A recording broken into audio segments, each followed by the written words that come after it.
بسم الله الرحمن الرحيم الحمد لله رب العالمين اللهم صل على محمد وعلى آله الطيبين الطاهرين السلام عليكم ورحمة الله وبركاته أما بعد قال الله سبحانه وتعالى في كتابه الكريم أعوذ بالله من الشيطان الرجيم الذين إذا ذكر الله وجلت قلوبهم والصابرين على ما أصابهم والمقيم الصلاة وَمِمَّا رَزَقْنَاهُمْ يُنْفِقُونَ Those whose hearts tremble with awe when Allah is mentioned subhanahu wa ta'ala, and who are patient through whatever visits them, and who maintain the prayer and spend out of what we have provided them.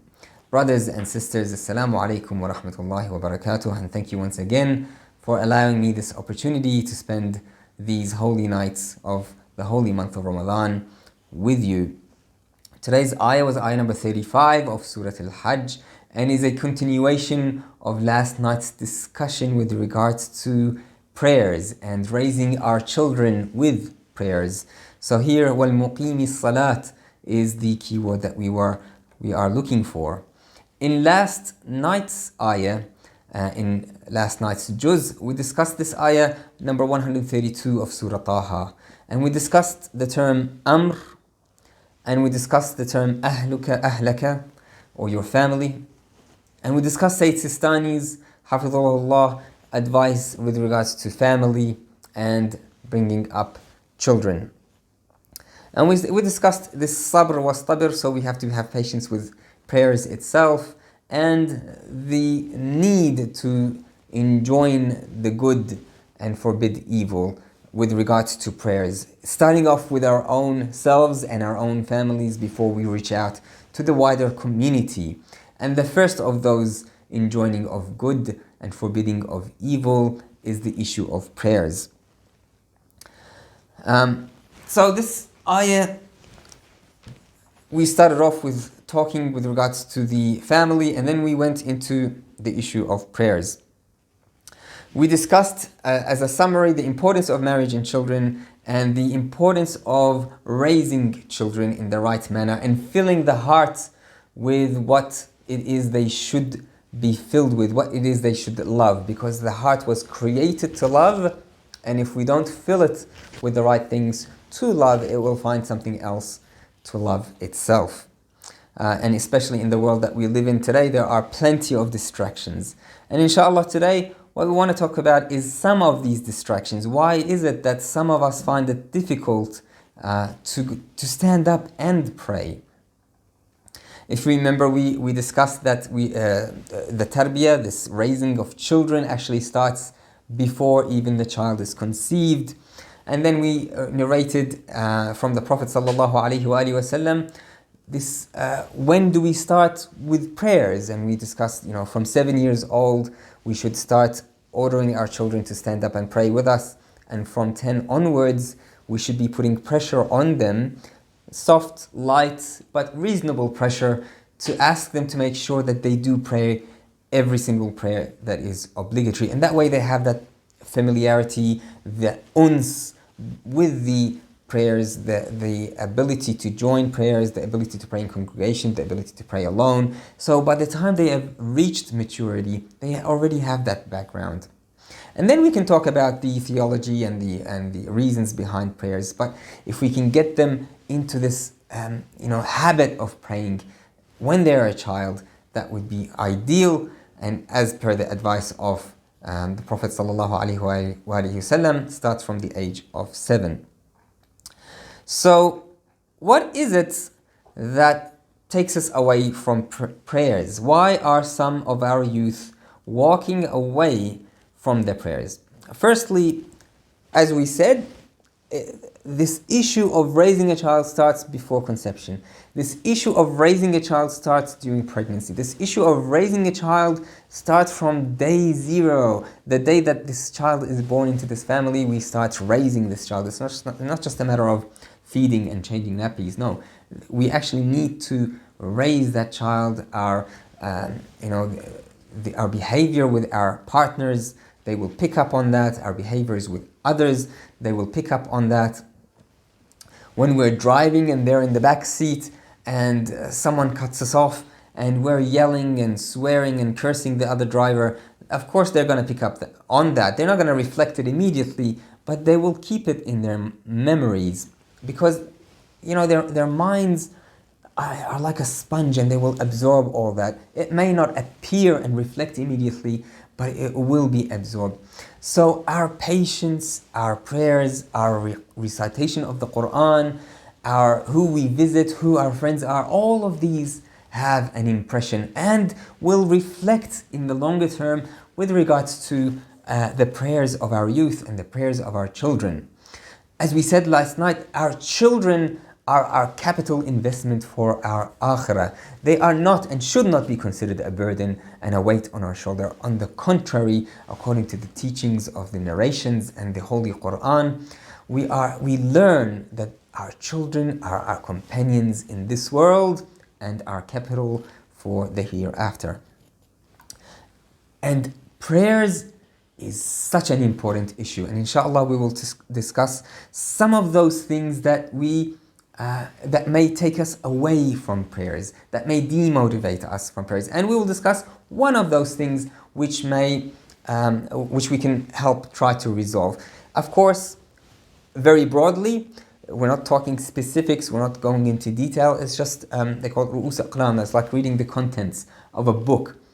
And inshallah, if there is interest in discussing this issue further, this issue of raising our children in the Islamic manner, according to the traditions of Ahlul Bayt, according to the narrations of the Prophet ﷺ, and according to the advice within the Holy Quran, inshallah, please, if you contact the committee of the Ja'fariyya Association of Victoria, and we can set something else to that effect.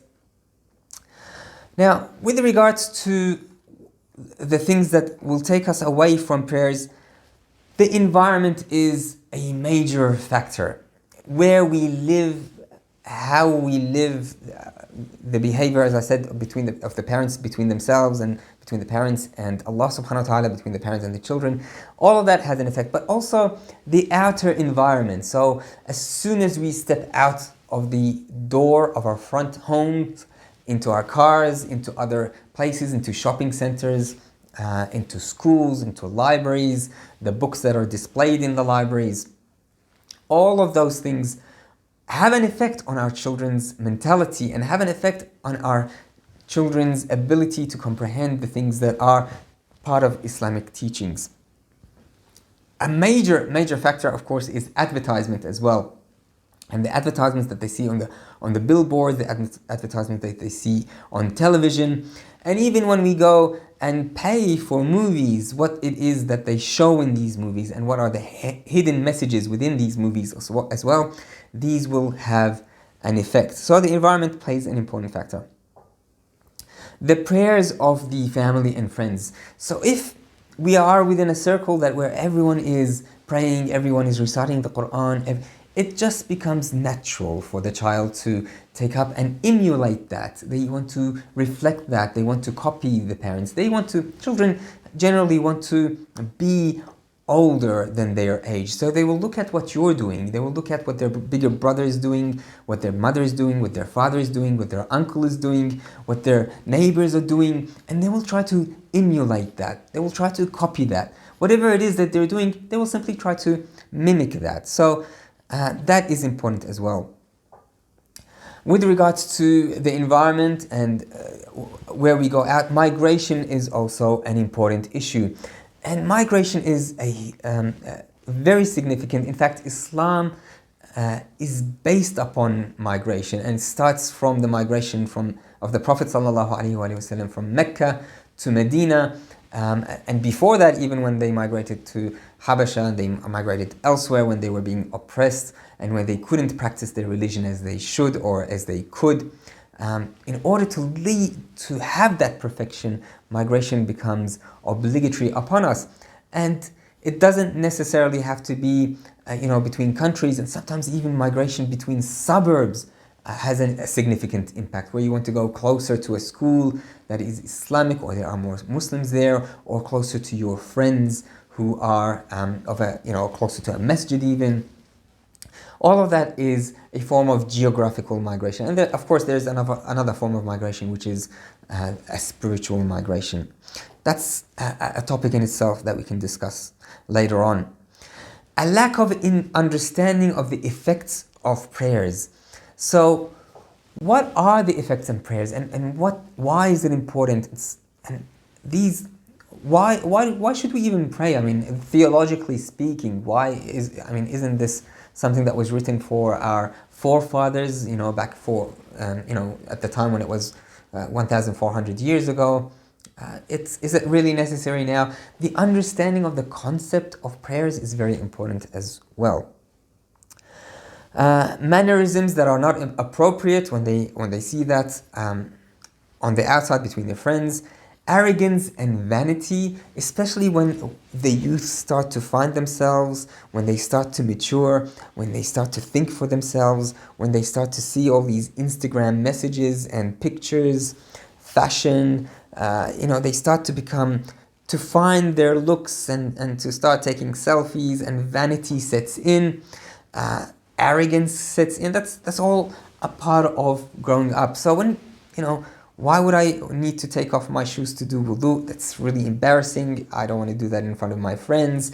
Rolling up my sleeves. What are my friends going to think of me? What are they going to say? They're going to mock me. They're going to make fun of me. All those things have an effect. And at the end of the day, who are the role models of our youth? Is it, for example, a pop star or a movie star or a Hollywood star? Or is in fact the role model that we are aspiring to someone from the Ahlul Bayt, or all of the Ahlul Bayt, or the Prophet sallallahu alaihi wasallam, or one of the prophets of the Holy Quran, or Sayyidah Maryam alayhi salam, Sayyidah Fatima alayhi salam, Sayyidah Khadija alayhi salam.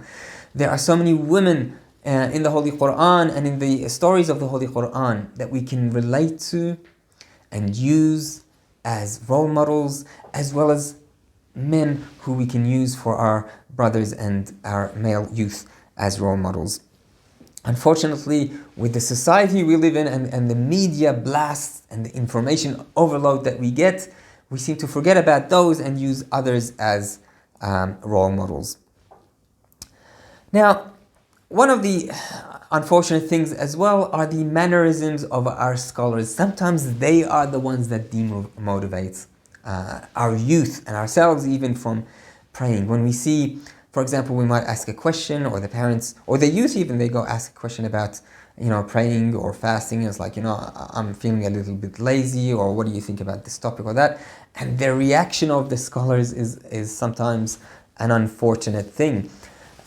One of my teachers relayed this story where a sister came up to him and asked him an issue, a theological issue about the fundamentals of Islam.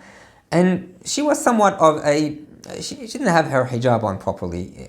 This is in Iran, of course, so she had something on her head, but it wasn't proper hijab. And he answered the theological question. He answered the essence of the question that she had, the fundamentals of the Islam, to try to correct that shubha or misperception that she may have. People started complaining to him, and they said, why are you answering? I mean, you didn't even say anything about her hijab. Why didn't you say anything about, at least put your hijab on properly when you come and ask me a question, or when you're in this environment?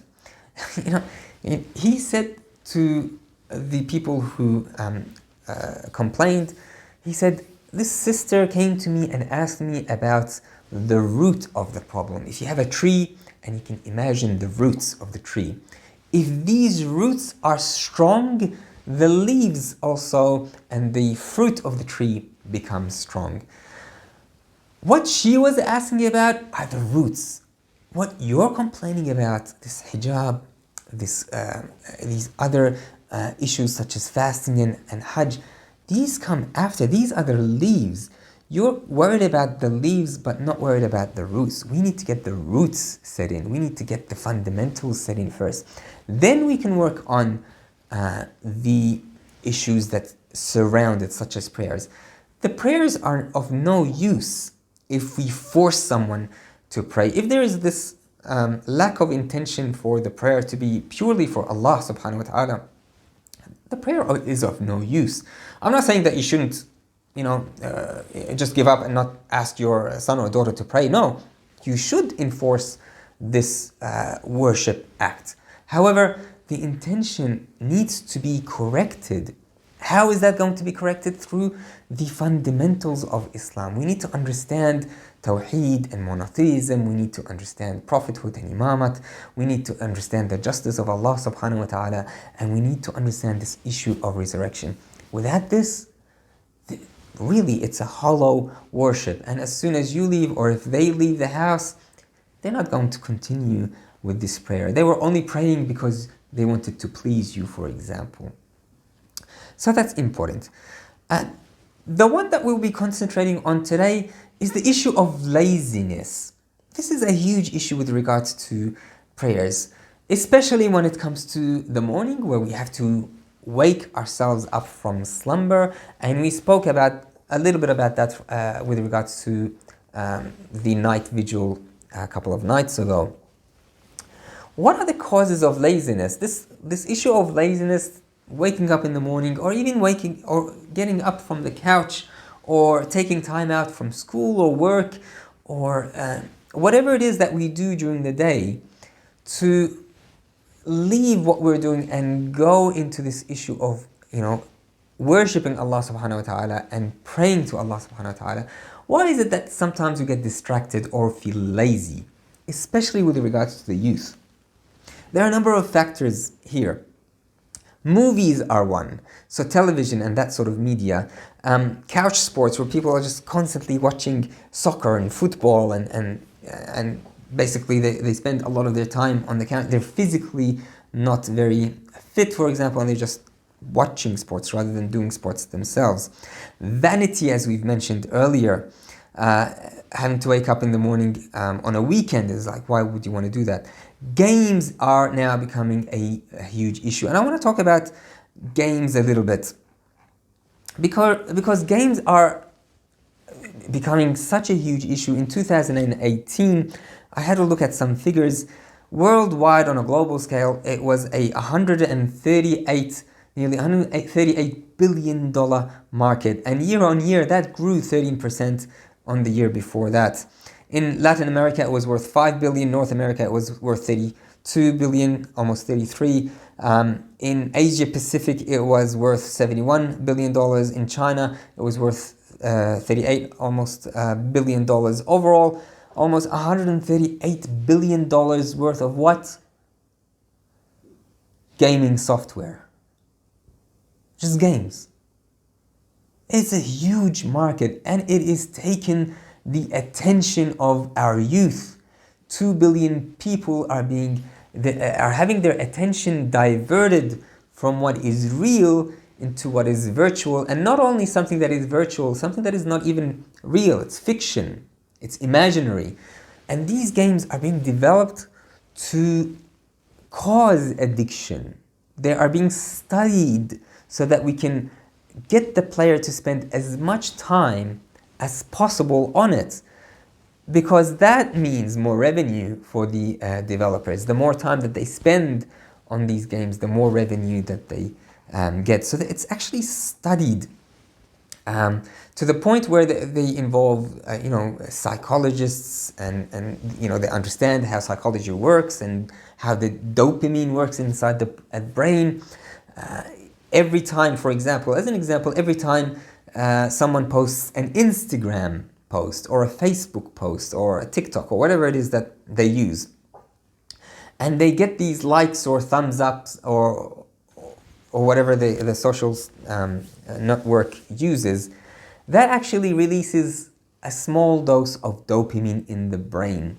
When that happens, this dopamine causes a level of excitement. They feel happy. Now they use that to develop games as well. So when the child is playing games on the computer, they're actually getting rewarded somehow, with either hearts or energy points or whatever it may be, stars. Every time they get it, they get little doses of dopamine, and they feel happy every time they get that dose of dopamine. Now when they leave the computer, suddenly that dose of dopamine disappears. that little bit of happiness goes away. And so they want to go back to play the game because they enjoyed it. In their mind, in their brain, like materially, physically speaking, this dopamine release causes happiness and they want to say, so it causes addiction. It's a cycle. It's a mega $1 million investment for companies. It's high risk, but it's high reward. For example, the game Destiny, they spent $500 million developing it. Grand Theft Auto 5, they spent $265 million developing it. Star Wars Old Republic was $200 million. Final Fantasy, $145 million. The numbers goes on. This is the amount of money they invest in a game before it's even released. And this is not just about graphics and cool animations. This is about keeping the player attached to the game for as long as possible. And these games now, it's a network of real people across the globe. This communication that is virtual, based on something that is not even real. It's attracting people and it's keeping them tied to the machine as long as they can. This was from the video gaming industry from play to revenue, an article that was published in January 2018. And the conclusion of the paper was, this paper presents the data about the video game industry that brings revenue more than any previous media. So this is an emerging market. If we thought it was bad before, it's only going to get worse. It's profitable. They're making money out of it and they need people to stay on there as long as possible. A game that is always connected with human beings thanks to the development of technology becomes an entirely new, digestible form that takes attention of more than 2 billion users worldwide. And of those 2 billion users are our own children. When we go to the masjid, when we go to the Husseiniya, and we give our children these mobile phones so that we can keep them quiet and keep them addicted. What we're doing is we're keeping them addicted to this phone. Their attention is distracted. You're not taking them to the masjid. You're just taking them so they can play. Please be aware of that.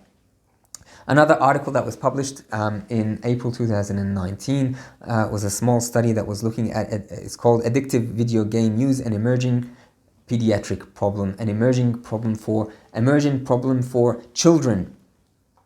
And the results go to that this game addiction is real and it's a growing problem for children. In fact, the World Health Organization in 2018, including gaming disorder in their version of its, in the medical reference book that it has, the International Classification of Diseases. So it's real and people are starting to recognizing it. The doctors are starting to understand the effects.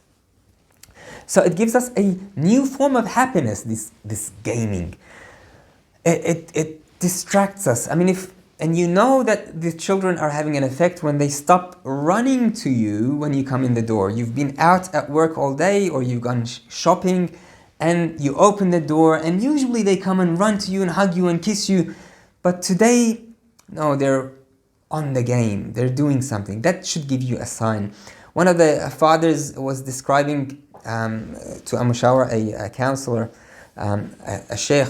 He was saying that I was away for 3 days and when I came home, the only attention that my son gave me was that when I said salam to him, he simply lifted his eyes as much as it was necessary to make eye contact. Perhaps it was just a diversion of his attention and then back to the game. That same son, when they were trying to take him for a ziyarah to Mashhad, it was like the most depressing time for the son. And after 2 or 3 days, when they went back home, he ran to the computer so that he can play. This is an addiction. So we need to be aware of that. We need to be aware that when we give our children these things, our 2, 3-year-olds, these mobile phones, these computer games, they're going to grow into that kind of happiness. And of course, when they're 14, 15, 16, or 18, and you come to the people, to the counselors of our society, to the leaders of our society, to the sheikhs, and you say, please do something about my son, I've done everything right, I've taken them to the mosque, I've taken them to the Husseiniya, I read the Quran. You never took them to the mosque or to the Husseiniya if all you do is give them the mobile phone. No, all you did was give them the mobile phone so they can play and get into this virtual world. And so their prayers, their fasting, their Islam has been ripped from their heart, and only gaming is in their heart. Only that form of media. Unfortunately, again, we're running out of time, so I'll quickly run through some of the symptoms that may show in understanding that possibly our children are addicted.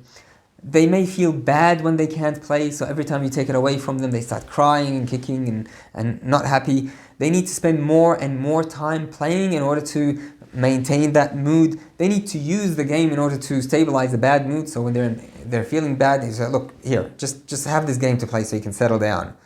That's a sign of addiction. They can't be quiet unless they're playing, not wanting to do anything else. You're outside, you're having a barbecue, and all the kids are saying, can we go downstairs? Can we go downstairs? Can we go downstairs? Why do you want to go downstairs? So we can play.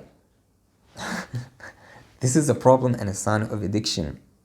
If they're having problems at work or at school and they can't focus on their schooling or education or their work, their mind is constantly going to this game, then that is a sign of addiction. If you're lying about the amount of time that you spend playing these games, also that is a sign of addiction. And by the way, it may not be necessary that they are lying about the amount of time they simply don't have connection with time anymore. When someone is sitting there and going through YouTube videos or TikTok videos or Instagram or Facebook or whatever it is that they're going through, or they're playing this game, they actually lose track of time. So what if Salat al-Subh has become Qada? So what if Salat al-Dhuhr has become Qada? It doesn't matter. They don't even have this concept of time. Islam teaches us to keep time. Salat al-Subh, awwal waqt. As soon as the Fajr Adhan is recited, is called, we should get up and pray. Salat al-Dhuhr, take a break from this rush of this world and pay attention to Allah subhanahu wa ta'ala. He's calling you. Salat al-Asr, the same thing. Salat al-Maghrib and al-Isha, the same thing. We need these time out to refocus our attention to what is real and to re-energize our minds. But when we're playing games and we have no concept of what time it is or how much time we've spent, then it doesn't matter. And the qada becomes not even something that we do. We'll leave even the qada, and then we leave prayers, and then we go to the leaders of our communities and say, please do something about our son or daughter. So in summary, when we bring these ayahs together and what we're learning, what is the practical application of these ayahs that we're learning from, especially with regards to yesterday's ayah where we were talking about وَأْمُرْ أَهْلَكَ بِالصَّلَاةِ. We were talking about the importance of marriage and children, and we took the advice of Sayyid Sistani Hafidhullah to marry early, to have children early, to not let careers come in the way, to not let the career become our main goal. It is a complement to our life. It is not our life. Our goal is to reach perfection, and marrying and having children helps us reach that level of perfection that otherwise we would not ever be able to reach. The raising of our children is important. وَأْمُرْ أَهْلَكَ. So here we are doing a form of raising our children, ordering our children to do the right thing, having them familiar with prayers, and then with others, Amr bil Ma'ruf and Nahy al Munkar becomes important, and the first of those are prayers. In today's session, we had a discussion about some of the distractions and why we are pulled from prayers, why we are demotivated from prayers, and we talked about some of those things. Of course, motivation has different reasons. They can have a physical reason, they can have a tarbiyat, or the way they have been raised up, and they can have an emotional reason. Of course, we didn't have time to go through that, but inshallah in future sessions, or if there is a need for that, how to raise children the Islamic way, please, as I said, mention it to the committee, and inshallah we can organize something.